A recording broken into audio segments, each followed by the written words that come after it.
This is very in line with the bedraggled nature of this podcast.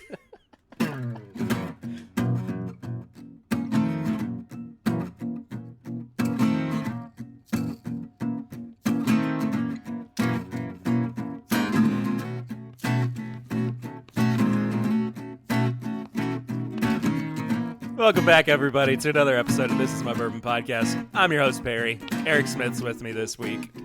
Hi, buddy. By the beard of Zeus, I have returned! Hi.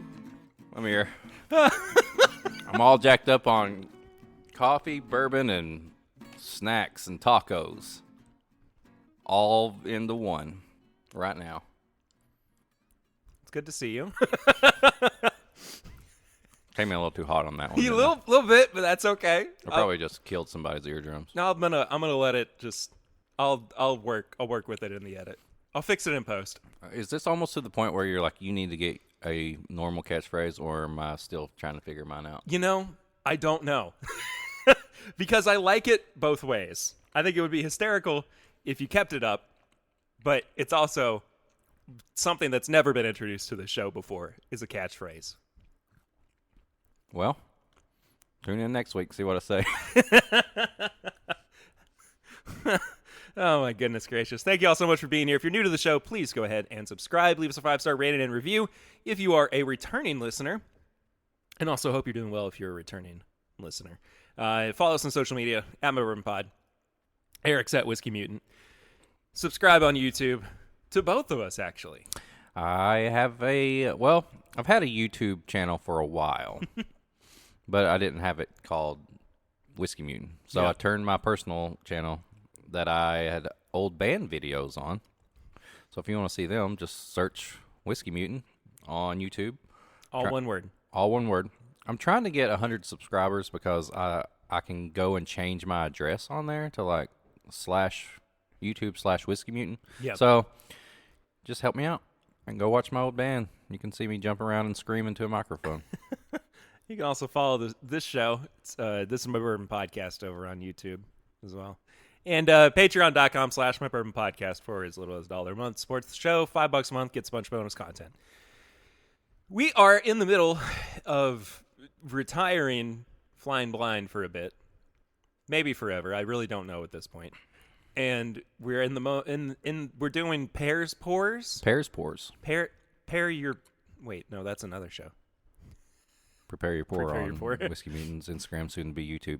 Hey. No, this is Perr's Pours. Perr's Pours.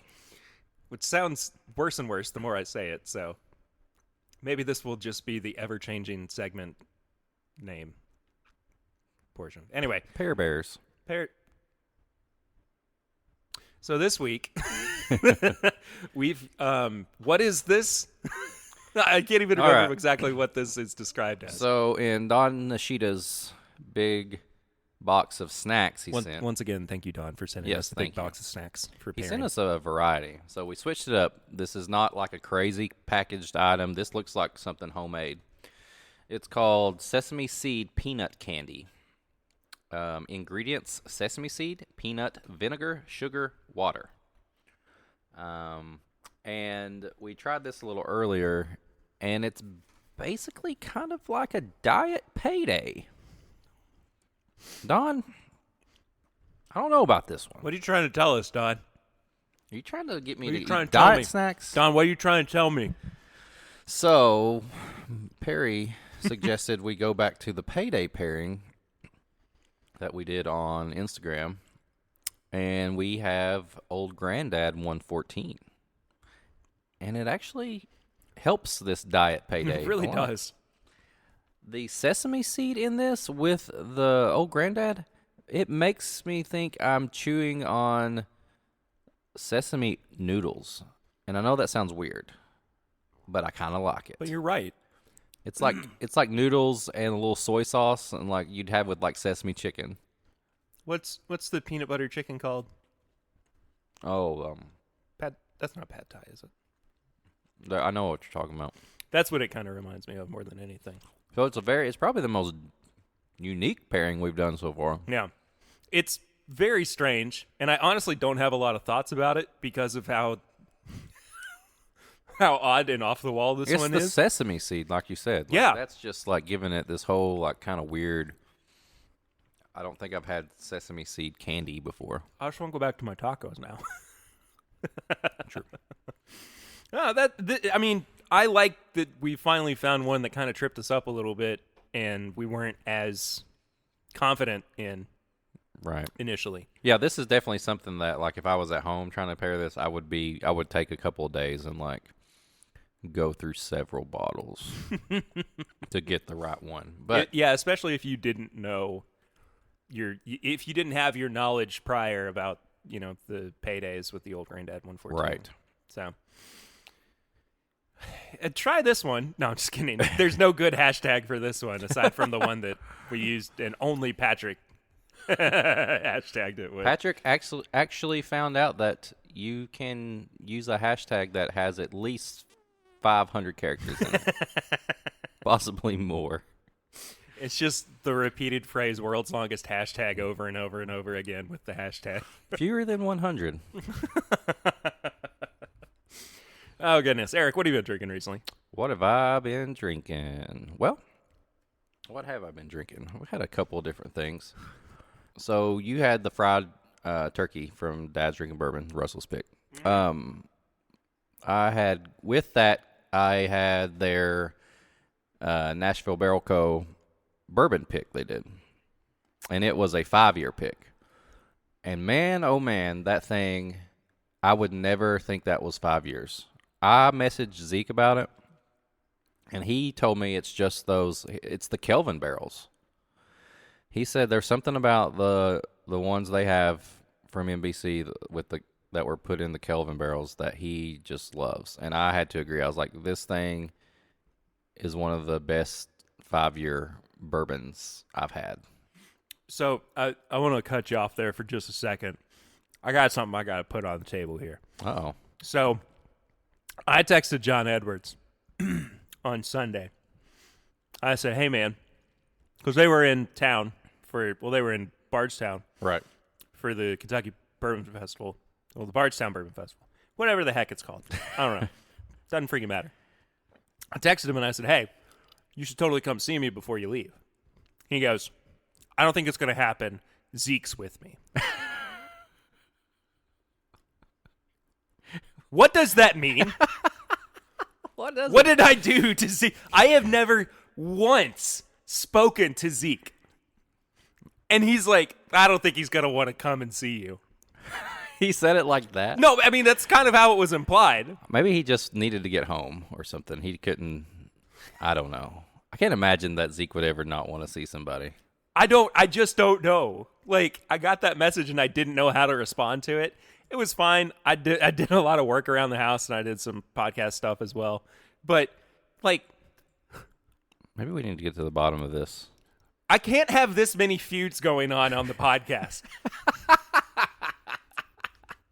Do you know how many storylines we have, Eric?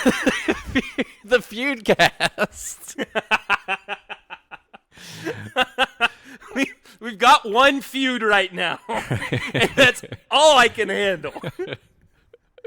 Oh, I'm pretty sure there's nothing that Zeke doesn't. I don't think there is any anyway. Honestly, either, it was probably John being with Zeke for like a whole weekend. He's like, I got to get home. I gotta drive these 3 hours home and then just drop him off and skirt away. Did you see his post where he took a picture of all the chairs in the pool? Like, yeah. What are these guys doing out here? My favorite one was I think it was a picture of him and the guy from Bourbon Lens with Zeke, and I think David Mandel actually regrammed it, restoried it. I don't freaking know. And Zeke's face was covered up with an emoji. Good times. Good times. Anyway, anything else you've been drinking recently? I mean, yeah. That might not start a fight. Yeah, let me see. Let me see any non-picks I've had that won't trigger anything. Nothing really special, I would say. I broke out that Total Wine, Jack Daniel's single barrel proof pick. Yeah. Because you had, I just killed mine the other You night. killed it, and I saw that post, and I was like, I want to have a little bit of that. I love that pick so I do much. too. I need to get more Jack Daniels barrel proof. Yes, we all do. I wish there was more. I know where some is in town. Really? Yes. Is it a pick or just regular? Just regular. I'll tell you after the show. Let me know. I will.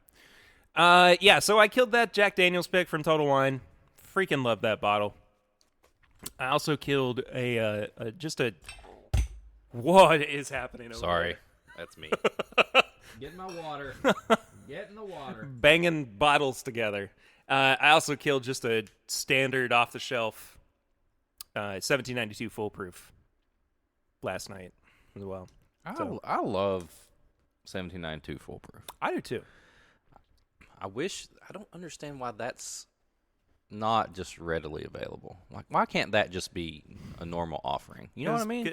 Well, I think it's for a couple of reasons. One, they can probably make more money off of dispersing it into small batches. And, because, I mean... You know what? I don't care about the money. I don't care about what they want to do. Listen to me, okay? Because that's what they should do. We're angry today. We were angry when we started because we had an 8. Two angry men. The podcast. Angry old dads. You know what really grinds my gears? It grinds my gears when somebody gets a bottle and they say they're going to give it to me and then they open it for themselves. That's what really grinds my gears. Like I said, this is a one feud at a time podcast, so you can talk about that all you want. Eric? Yes. What are we doing today? We are going to review the new Elijah Craig that you haven't had. Not you, Perry, but the listener probably has not had. Unless you've got some inside source that's sneaking you a bottle of stuff. Or you've got the same media contact at Heaven Hill that You know what? I like to think that we're just special, okay? But before that, we're going to compare a straight off the shelf Elijah Craig I got today with a 2016, the bottle right after they took the age statement off, but it's still like that, the pirate bottle people call it, the squat bottle. We're going to compare those two, talk about some Elijah Craig, and then review C921. Little peek behind the curtain. If you can tell who is driving this podcast today, you're not alone. There's two of us sitting in the room together, and it's very obvious. I don't know why this has happened this week, but that's just how it goes sometimes. That's why you have a good way it is. Some things will never change. That's why you have a good cause. All right, curtain's closed. I'm the captain now. Ah, great. You ever steered a ship before? No. All right. Was it on the pregame chats or the regular episode last week where we talked about if I was gone in 2 years, would the podcast still survive? Was it the... I think it might have been the main episode. Yeah, I said I would do what I can. I would keep it going. I would just that have doesn't give me a whole lot of hope. I would just have to learn how to put it up on the podcast. I will write out instructions for you, and I'll also, whatever laptop I have, it's yours. Nice. Because all of it's basically stored on there. You can take, I need to wipe a couple of things off of these hard drives, but you can take my hard drive, my external hard drives. So, random question. Okay. I'm not like this sounds morbid. Okay. I'm just for the sake of the podcast. If something happened and say you couldn't talk, let's do it like that. Say something happened to your voice, you couldn't talk. You were just hanging out and you wanted the podcast to go on. So I kept the podcast going on. Who would be the first special guest host to bring in to fill the next episode? Who would you want? Who would be like your ultimate? Like, it doesn't have to, it can be anybody that would work with me. Somebody you'd be like, they would make a great episode. Well, that kind of cancels out Fred Minnick.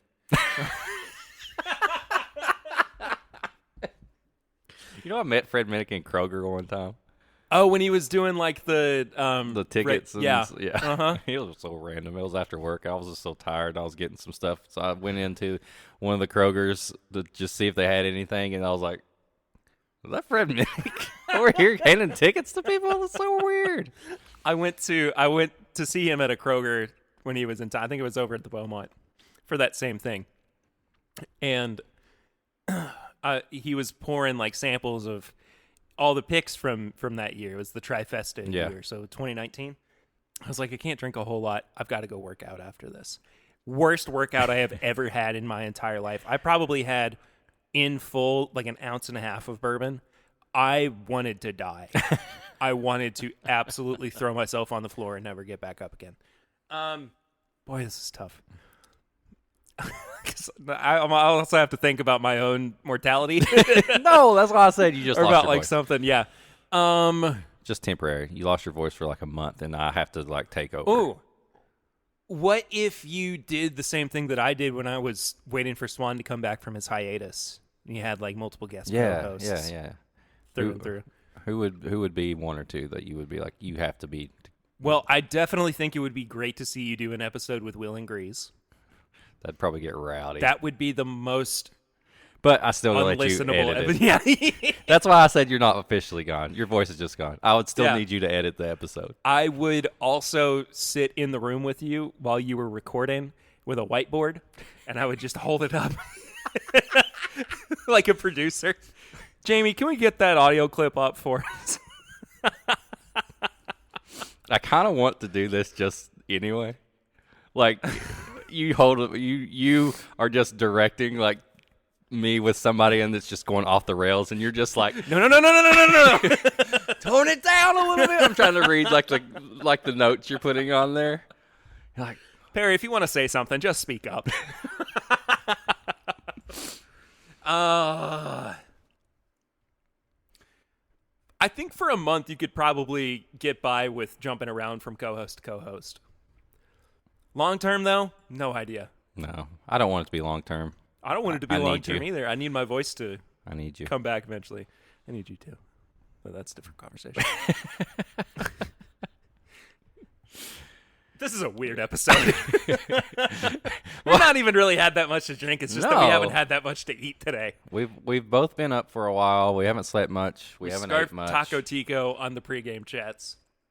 Had some good questions on there. Had some great questions. Go check those out. Patreon.com/MyBourbonPodcast. Yeah. If you want to ask a question, join the Facebook group. Please.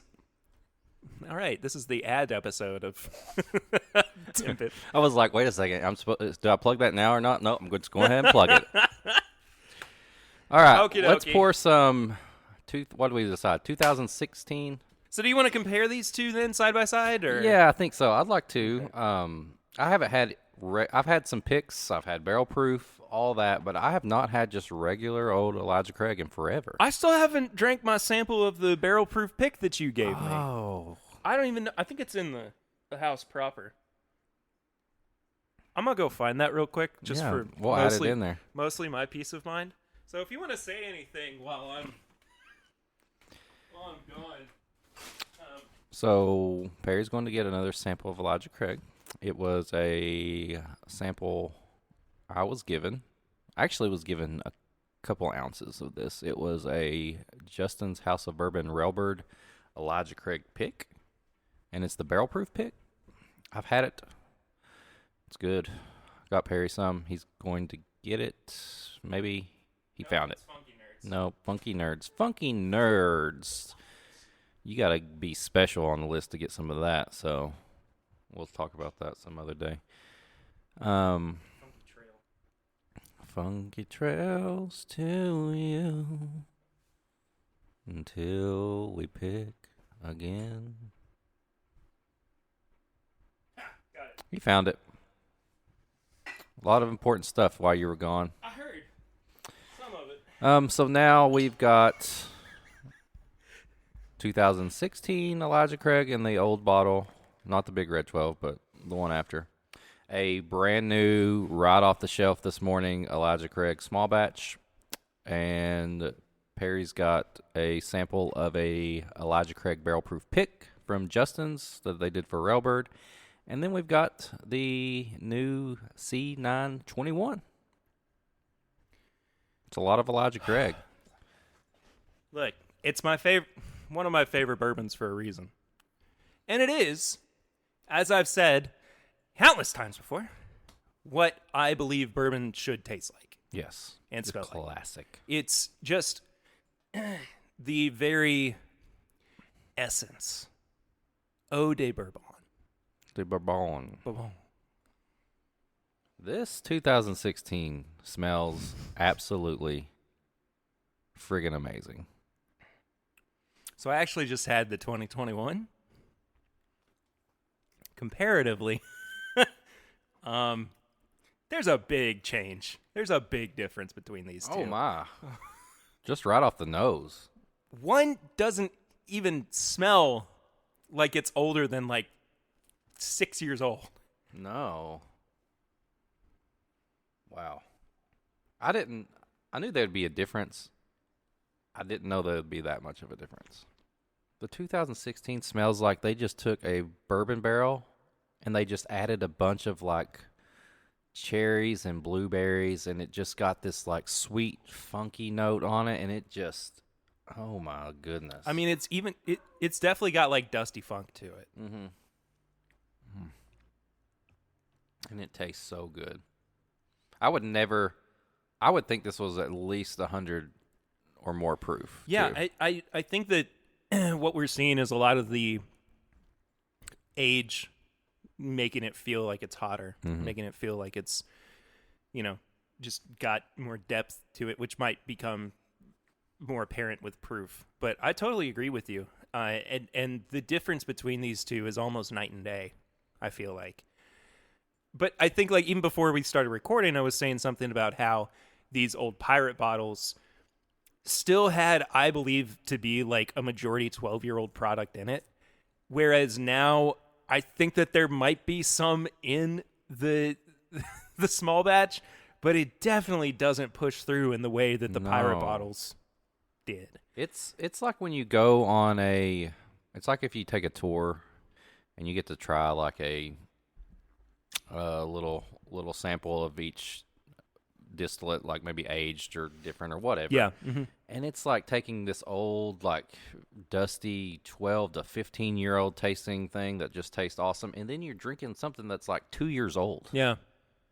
And I think that's just because we're comparing the two. I doubt that I would get that if I was drinking it by itself, but putting them side by side, it's night and day, like you said. Yeah, and so many people were making the assumption, I guess, or the argument when the age statement was dropped that, it's probably still, like I said, probably still got a lot of 12-year-old product in it. It's just because they're trying to allocate it for other products, or they're trying to, just keep the demand up, keep the supply up for the demand of the product itself. But I think that, as time has gone on, of course, they haven't been able to maintain as much of the 12-year-old product. And so, yeah, they have had to mingle in younger barrels. And I feel like somebody sent me a picture of a case of Elijah Craig that had an age statement on it, like the box, and it actually said 12 years. Mm-hmm. But I don't even know. I mean, clearly this is not 12 years old. No, it's crazy the difference. Like, seriously, if you have a brand new Elijah Craig bottle, small batch, and you have one of these old pirate bottle, I mean, it's worth getting them both out and just comparing the difference. I would have never have thought they would be this different. Now, I will say, though, there are still similarities between the two of them. I do think that the mouthfeel is a little bit fuller on the old bottle. Mm-hmm. But the basic components of it are still present in the newer bottle. It's almost like comparing the small batch to a pick of small batch. Yeah, absolutely. Because I have always been, I would rather grab the pick than the regular bottle because there's such a big difference. And it's like a great pick of Elijah Craig versus the small batch. I think all of my picks are in the cabinet at the moment, or else I would pull them out. Oh, you're fine. We got plenty. I've already gotten up once.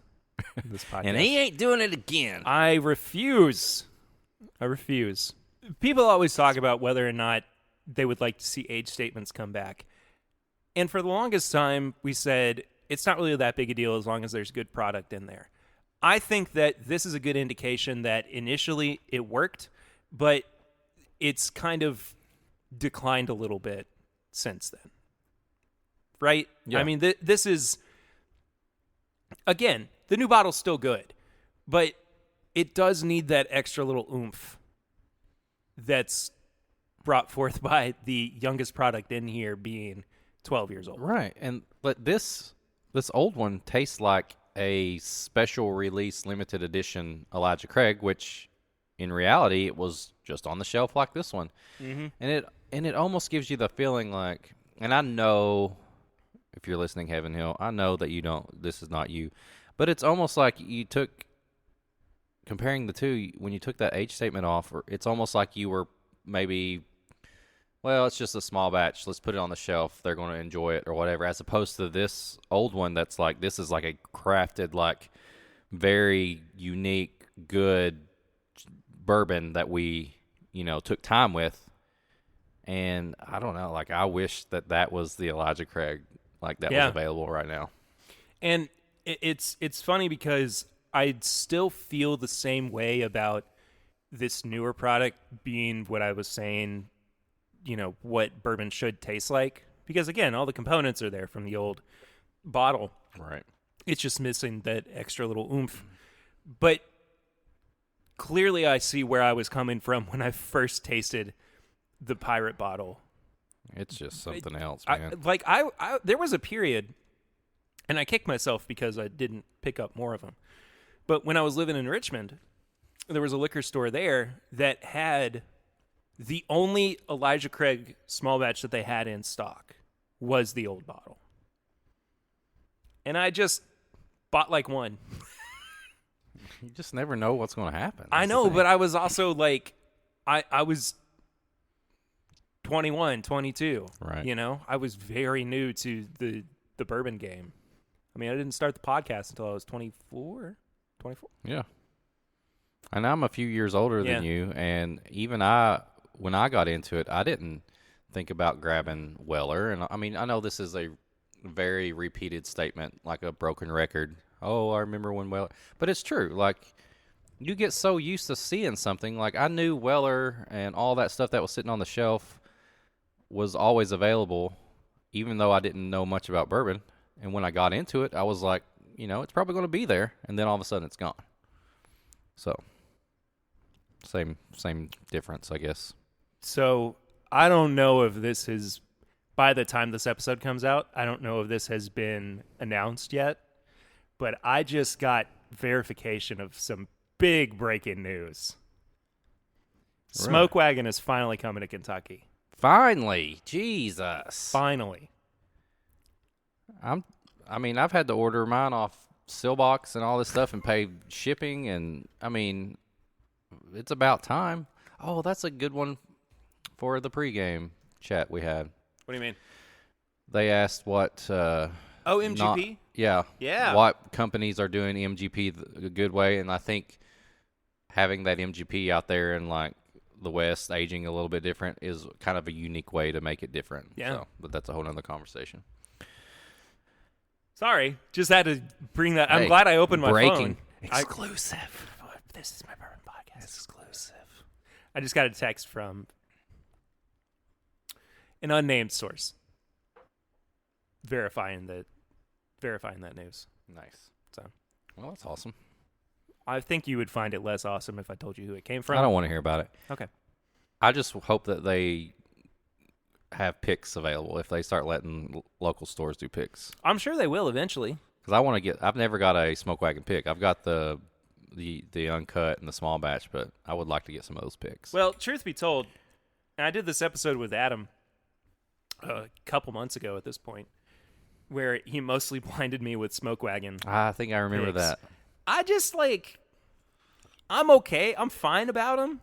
Like, I don't really care one way or another. It's nice that it is finally making it to Kentucky. And I'll probably wind up picking up a bottle in one capacity or another. But I just, everything has been so average for me. It's been so, I've not felt the need to buy a bottle. Yeah. And, I mean, maybe now that it's going to be around, I'll actually pick one up. My voice has gotten progressively higher the longer this episode has gone on. Anyway, I threw the both of these together Okay. just out of curiosity. So I'm going to let it sit for a little bit. Let it mingle. And I'm going to come back to it. But in the meantime... Would you like to let it mingle? So stupid. So do you want to try? Yeah, we're going to review the C921. Yeah. Let's do that. I'm leaving that one in. Oh. You know what we also could taste on? Did you ever try your sample of the Parkers? I did. I saved half of it just in case we needed it for reviewing. We might need it for something. Thank you, Heaven Hill. Thank you, Heaven Hill, so much for sending us these bottles, these samples.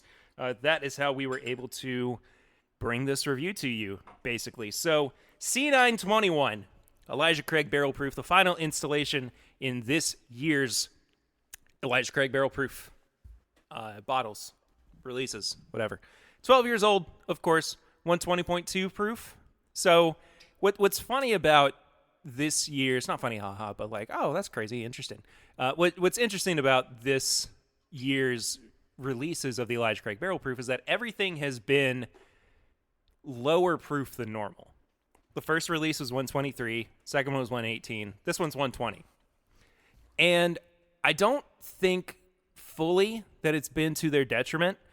I do think that the 118 was leaving a little bit to be desired. Maybe that's just the proof hound in me, but I think it's been a solid year of Elijah Craig Barrel Proof releases. We've not had one that's been too hot. We've not had one that's been just solidly in the middle, or one I just realized I was doing the Three Bears. This is the year of the Three Bears of Elijah Craig. This one's too cold. This one's just right. This may be just right. Is that Baby Bear that went away to college but got like a philosophy degree and then came home because they don't have a job? Hey, this one's just all right. Listen, this thing smells amazing. It really does. This may be the just all right.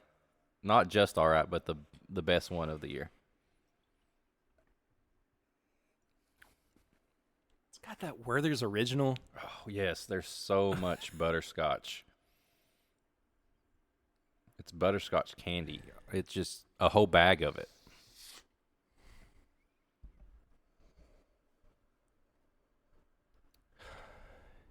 A little bit floral. A little bit like kind of potpourri-ish, I think. Right on the back, like kind of up front, it's really butterscotch, and then like right on the tail end of it, it's like like you said, a little floral. And I don't like comparing like bottles to bottles, but it's almost like one of your, like if you had a favorite like Four Roses pick, that was just, half candy, half floral. Like it smells like that. Absolutely. I dig this a lot, man. I think it smells great. The only thing really that I'm missing is that standard kind of Elijah Craig Barrel Proof, like heavier wood characteristic, like a darker note that comes through on most bottles, on most batches. I always get a really dark, like maybe like burnt, like syrup, brown sugar. Yeah, absolutely. I mean, I think that might be my only critique of it, is that it's missing a little bit of the roundness that is normally present, but it's not unpleasant by any means. And on the first sip, it's dangerous.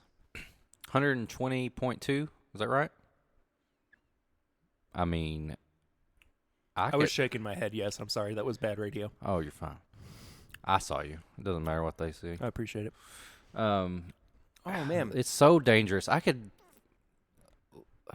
So, just like you said on the nose, like that, that characteristic of Elijah Craig with the dark note, this doesn't have that, to me, like that kind of upfront, like, hey, I'm Elijah Craig Barrel Proof. Yeah. Like, hits you, you're like, there it is. This is just like you could pour a whole glass of this and you would never know that it was a barrel proof product. I hate to peek too far behind the curtain, but look at how much is left in the bottle. Yeah, dude. It's half full right now, And I had a little bit the other day when you first got it. and just to try it. I just got it on Saturday. I mean, it's that drinkable. It is. This is. It's got a little bit of heat to it. It's got a little bit of the alcohol burn, but I mean, it. I tell you what, this might be the best Elijah Craig barrel proof to pair with a cigar because it already has some of the tobacco notes present. But I think that if you go with something a little bit heavier, like a shade grown, or no, excuse me, sun grown. My bad, everybody.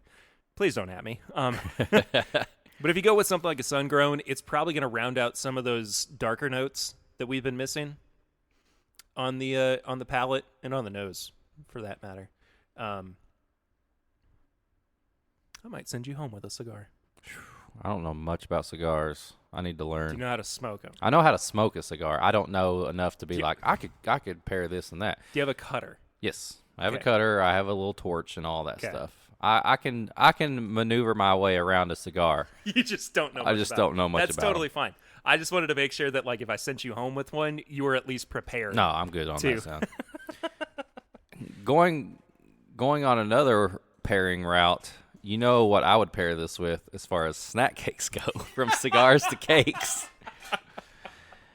And it's just kind of the same way you said. I would pair this with, do you know the Little Debbie fancy cakes? They're basically all white. It's vanilla, vanilla, vanilla. Those sound familiar. They are probably my favorite non-chocolate, like breakfast cake. Squares. Oh, yeah. 2-pack of squares. Oh, heck yes. Of course I know those. I would think this would be like pouring butterscotch over vanilla ice cream if you paired them together. I may have to make that happen. I think you need to try this one with a fudge round. Oh, that could definitely work too. Adding some butterscotch to chocolate. Or the frosted fudge. Oh, frosted fudge cakes. You know, There's a fall party cake?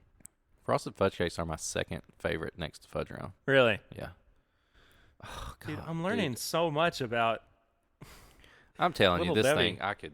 devil squares. Devil squares, those are the chocolate squared Yeah. ones. It's got like a... What's in the middle? Vanilla. Is that just it? Mhm. They look kind of pink from a distance. That's why I was confused. Man, this thing tastes like it picks up right where the nose left off, and you get butterscotch and chocolate, and it's just, I'm going to use the phrase a lot of people use, crushable. Hope it's not trademarked. Do you want me to text Grease and ask him? This is a crushable Elijah Craig. I mean, it... I just found my new favorite shirt. I hope you're ready for this. Oh, boy. Little Dabby. I would wear the hell out of that I shirt. know you would. Little Dabby. What's funny, too, is that it's just on the chest, like just where the Perfect. pocket would be. You- So it's just, like, you wouldn't really think about it too much if you kind of saw it in public and you just kind of glance at it. Then you would be like, wait a second. Little Dabby. Is that Little Dabby? It's my new rap name. Little Dabby. The cakes, the cakes, the cakes. Little Dabby. Cakes. Little Dabby. I kind of want to, like, make that track for you. I would write a whole song about cakes. And the background would be Little Dabby. Little Dabby. Little Dabby. I could probably make most of this happen, honestly. At least Hey. get, like, the loop down Patreon exclusive. until we release it as a single Yeah. to Spotify. The one thing we haven't really talked about on this yet, though, is the finish. Okay. Not much. Not much. And I think that's why it's that, that drink the whole bottle in one setting almost, because you're not getting any hug or anything on the end. I'm not saying it's a bad thing necessarily, but I think that's the only thing I wish it had. I wish it had that Elijah Craig barrel proof finish. Yeah. It's just not there. And maybe that's why it makes me want to go back for more, because I'm like, hey, I'm not really feeling anything, so I'm going to go back. Nose palate, great. That finish, though, ain't much there. So by the time that this episode comes out, I will have done a live stream the week before where I compare all 3 of this year's Elijah Craig barrel proof releases. It happens every year. I'm sorry. It's just a thing that I like to do. Okay? Don't apologize. I'm not The people got to know. Okay, I know I said I'm sorry, but I'm going to backtrack here and say I wasn't apologizing. Okay. But I'm just curious, how these are going to stack up against each other. And all 3 of the releases this year have been drinkable. Easily drinkable. I've gone through a lot of A121 this year. What was the proof on A121? 123.8. No, it's B520. And B was 118? Is that right? Yeah, it was like 118.1 or something. A121 was 123.6. 123. Okay. So, again, all still in the same ballpark. I kind of want to just, I can't remember because it's been a while since I have both B and the A at the house, but I kind of just want to compare the finish of all of them. Yeah. I think that's where it's going to make or break, because this smells great. It's so easy to drink. But that finish is just not a barrel-proof finish. And, of course, I'm going to have to try a small blend of all 3 of them together. Of course. Well. What if they did a 4th release of Elijah Craig barrel proof each year, and it was a small batch of all 3? Dude, I'm here for it. That honestly, would be so good. I think it would be great. I think it's a fantastic way to kind of market yourselves as well, to show people that, everything that they make is consistently good, but in some capacities it might have other, applications or other ways of even enhancing its quality. I think that would be awesome. I think that would be a cool, like, Elijah Craig barrel proof, like LE for the end of the year or something like that. Yeah, it could even be like distillery only. We said it here first. We did. That being said, I hate to do this in the middle of an episode, but maybe hold off a little bit on buying a bottle of this. There's a lot of stuff going on in Heaven Hill right now. There is some Heaven Hill controversy going on. Yeah. And, well, daggone it, you broke it. You bought a bottle of a Heaven Hill product today. I did. It's fine. For content. It was for content. I'm sorry. It was for the content. That's you falling off the ledge. That's me getting thrown off the ledge. It was for content. Don't hate the player, hate the game.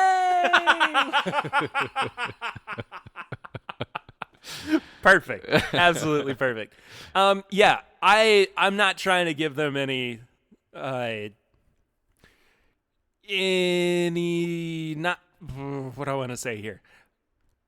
I'm not trying to give them any free publicity right now. Well, maybe by the time this is actually released to shelves, and maybe everything will be resolved. Maybe? I don't know. Who knows? I mean, stuff like this can take anywhere, usually from like a couple weeks to a month and a half, 2 months. It just depends on how willing to talk with each other. Right. Everybody is. But just, unless you can't live without it, just hold off a bit. Just wait. Anyway, standard $65 a bottle, $70 a bottle, whatever you're going to find it for on the shelf. Here's the thing. I think that I have at the very least, done enough reviews on the show of Elijah Craig barrel proof products to where people pretty much know where I'm going to fall. At least 3 a year. Yeah, well...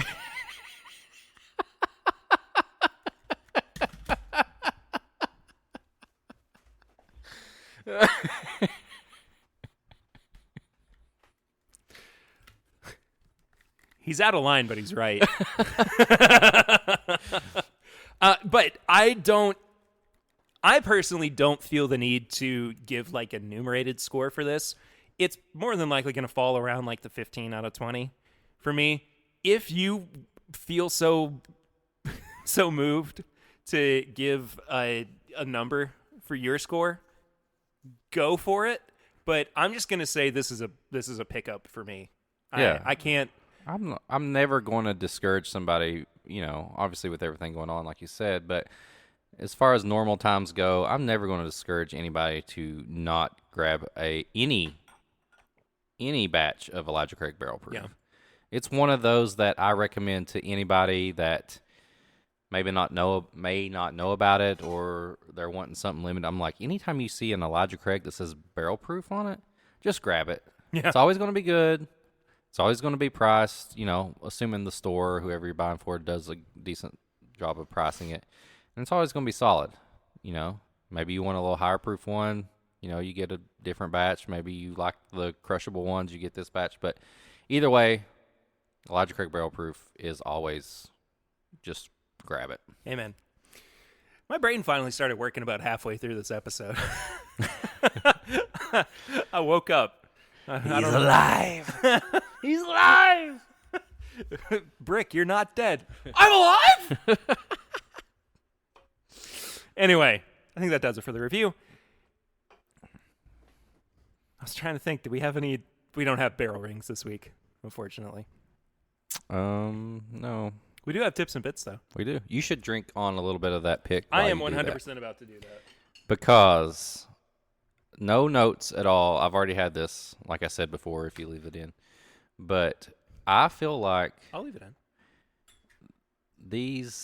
I've not had any other Elijah Craig Barrel Proof pick. But to me, it tasted like a very, rough, hit you in the face, this is Elijah Craig Barrel Proof Untamed to me. It's 11 years, and I can't remember the proof. I put it on 133.7. It's just like I'm here. I'm just ready. What is that nose? I'm ready to rumble.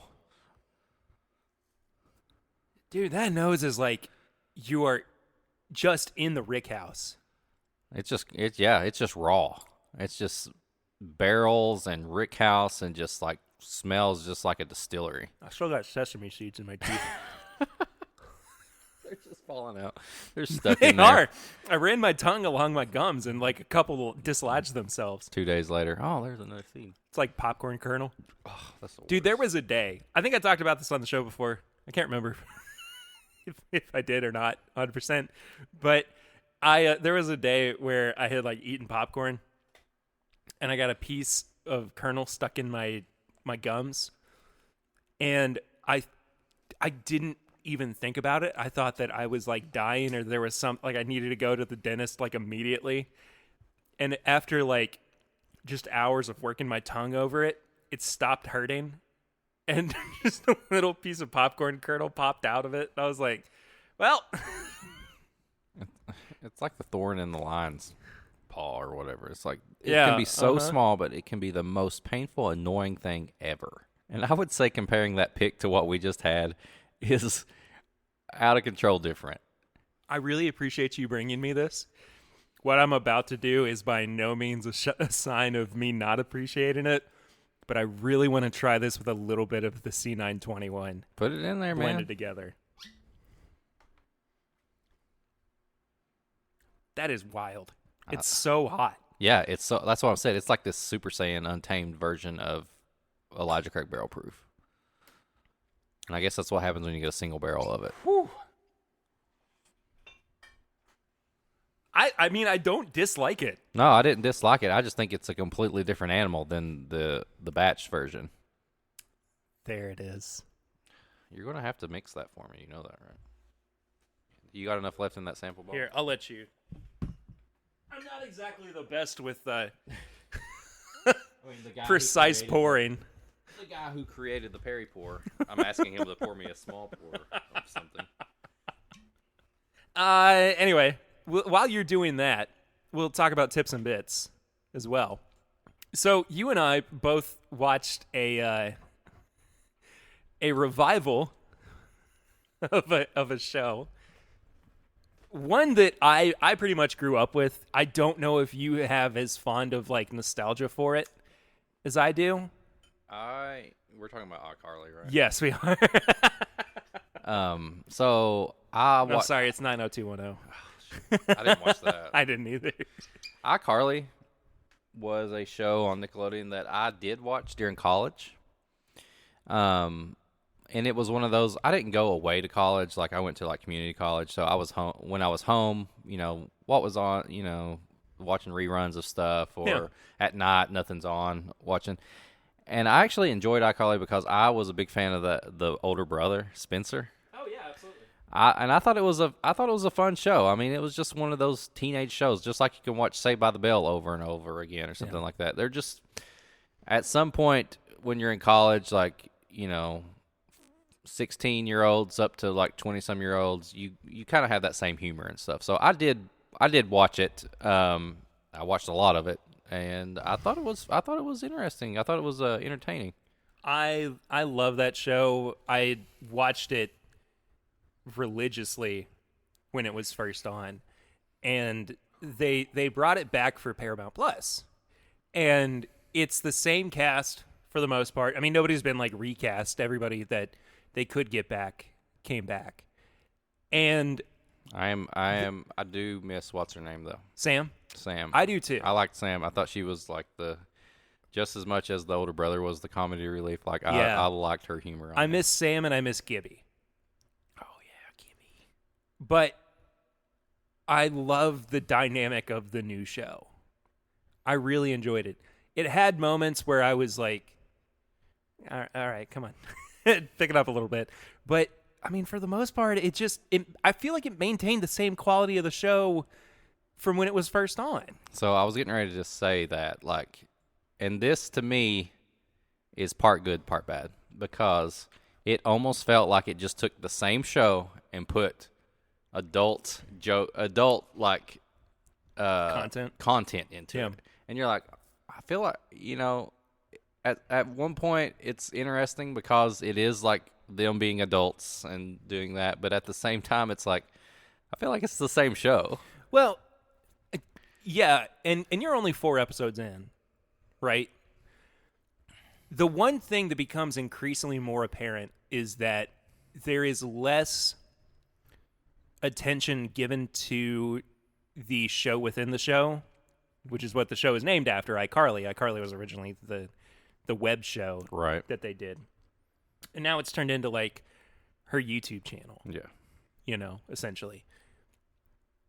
There's so much less of that and more about just the people on the show itself, which to me makes it feel like a more grown-up version. And I mean, there's not random dancing or, stupid cowgirl or whatever, but I mean there's plenty of the soul of the original to still make it feel like they just kind of picked up right where they left off.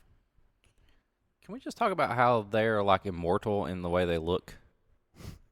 What is Jerry Traynor doing? He looks exactly the same as he did when iCarly ended. That's what like I'm saying. Spencer will never age.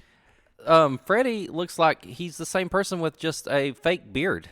A fake, like... Somebody called it a permanent 5 o'clock shadow. Yeah, I'm like, how's this guy look the same? Well, that's what blows my mind.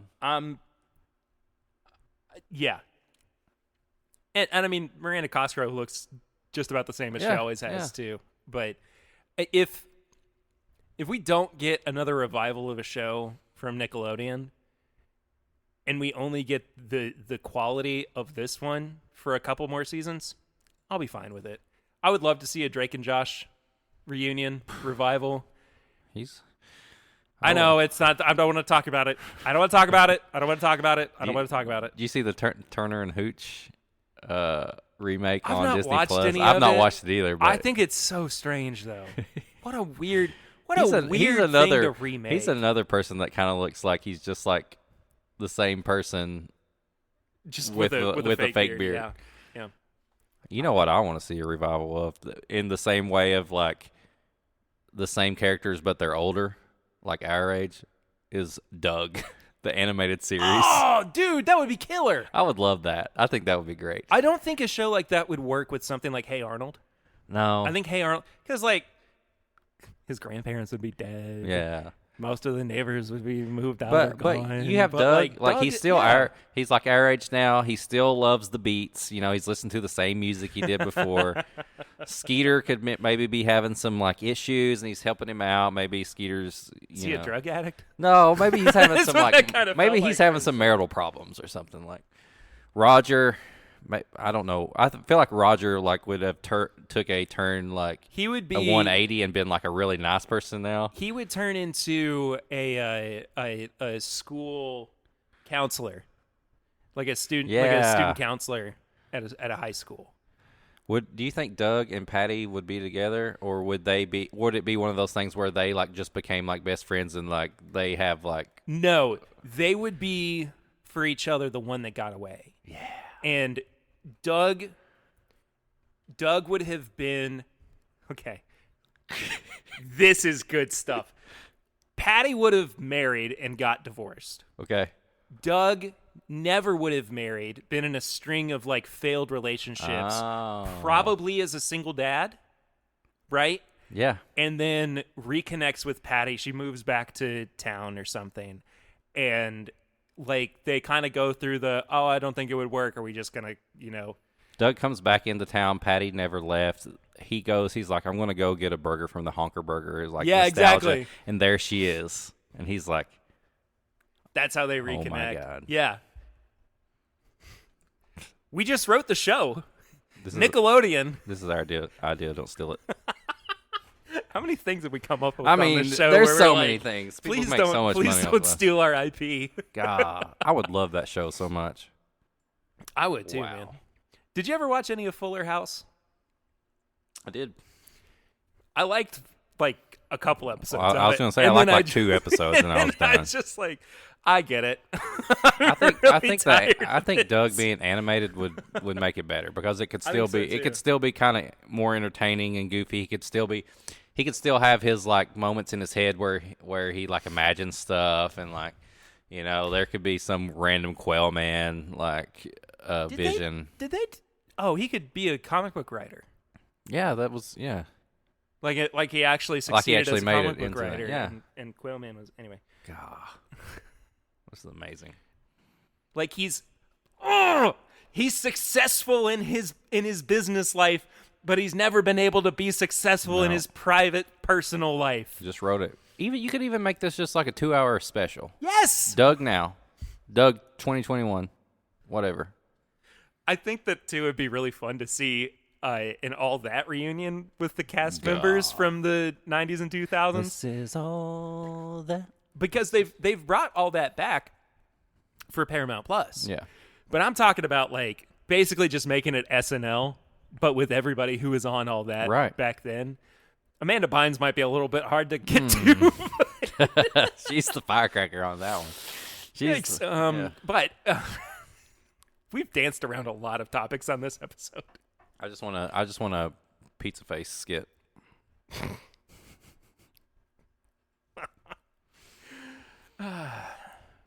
Repairman. Repairman. Yeah. Anyway, what other tips and bits? I'm getting ready for October, so I watched a scary movie the other day, a horror movie. So 2 podcasts I listened to, we're getting ready to review this. So I was like, I have to watch this first because I want to know. As much as I love hearing people's reviews, I want to know it first. So because I want to know if I agree. Can I take a guess? Go ahead. Malignant? Yes. Yeah. You're exactly right. I watched Malignant the other night. How'd you like it? Okay, I got stuff to say about Malignant. I know that it's schlocky, and I know that it's campy. Spoiler free, because I want this to be October's Prepare Your Pour. You have to watch this. Oh, absolutely. Because October, we're getting spooky. So anyway. We're getting spooky, We're getting spooky. We're getting scary. It's time. So the Who Goes There podcast was going to review it, and then the Weekly Planet was going to review it. So I had to watch it, like two of my favorite podcasts to listen to. Malignant is on HBO Max, so anybody can watch it. And it's by James, is it James Wan? Yes, it is James Wan. James Wan is known for the all the like Insidious and like these really like greatest special effects newer horror movies. But he also does Aquaman and he does some Fast and the Furious. He did some other horror stuff like Dead Silence and Conjuring, I believe.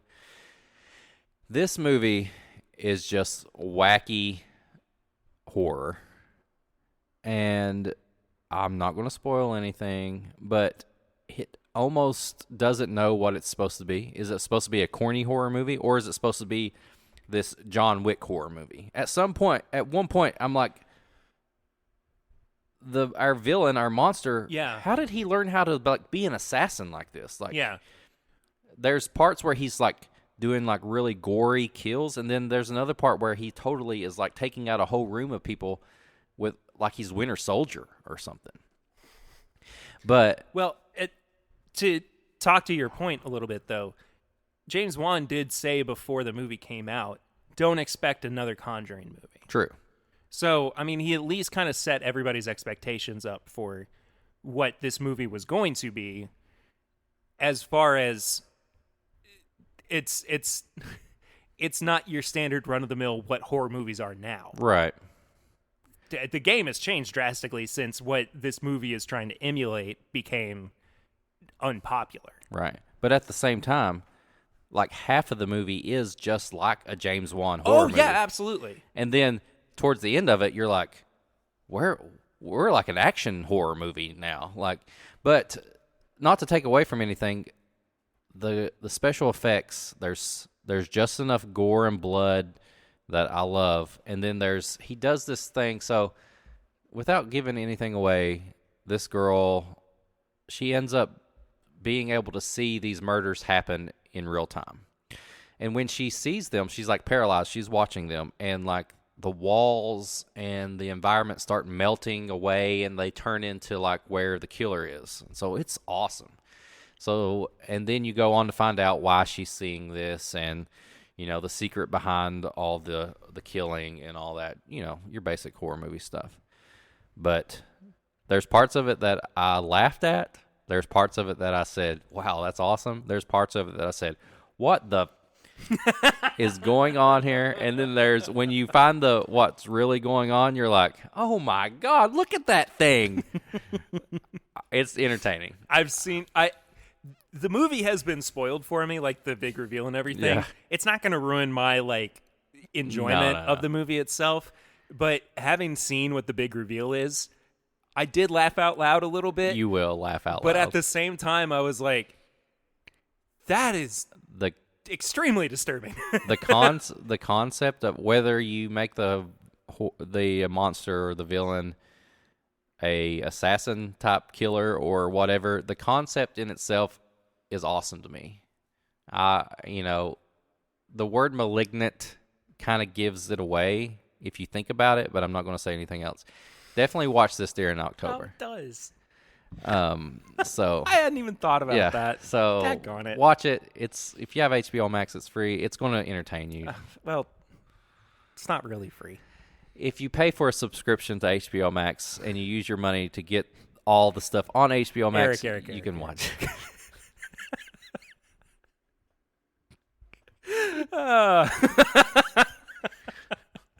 I would encourage you to also go and watch Chris Stuckman's video on it. He's a YouTuber, a filmmaker as well. Stuckman with 2 N's. He does a great review of Malignant. Also, speaking of YouTube, I just came across this YouTube channel last night called Razzle. Razzle? Razzle. And basically, their entire shtick is they get drunk and watch bad movies. That sounds amazing. Bad or good movies. I mean, the first one I watched was We Get Drunk and Watch The Cat in the Hat.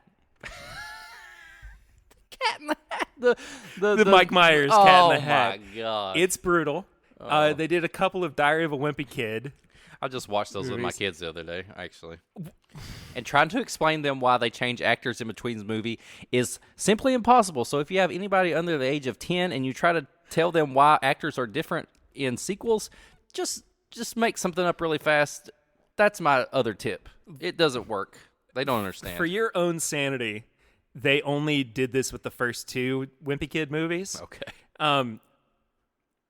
But there's three that I really want to highlight. B-Movie with Jerry Seinfeld. Thirsty Boys is all I'm going to say about that video. Thirsty Boys. There's Spider-Man, like the original Tobey Maguire Spider-Man movie. The first one? The first one. Okay. There is a line in it that literally made me throw my headphones off because of how clever the the joke was that they did. And then Nacho Libre.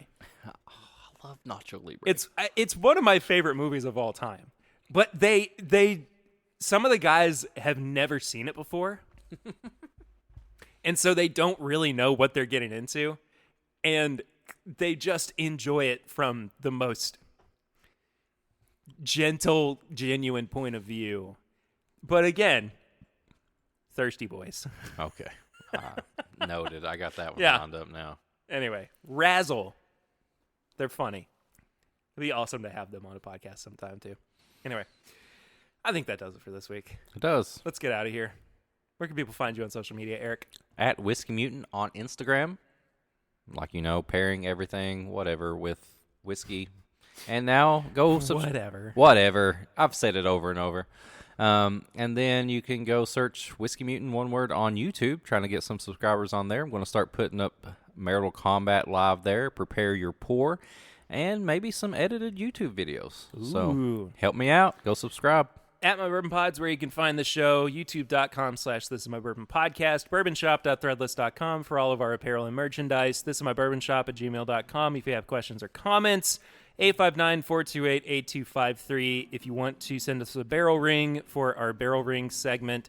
You can leave us a 5-star rating and review on the podcast app of your choice, or any app, I guess, which is still a thing that we're doing. And yeah, we got some more. So I got a new other app review for This Is My Bourbon Podcast. This comes from Dustin Whitaker. He gives us a 5-star review, and he did it on the Jimmy John Sandwich Delivery app.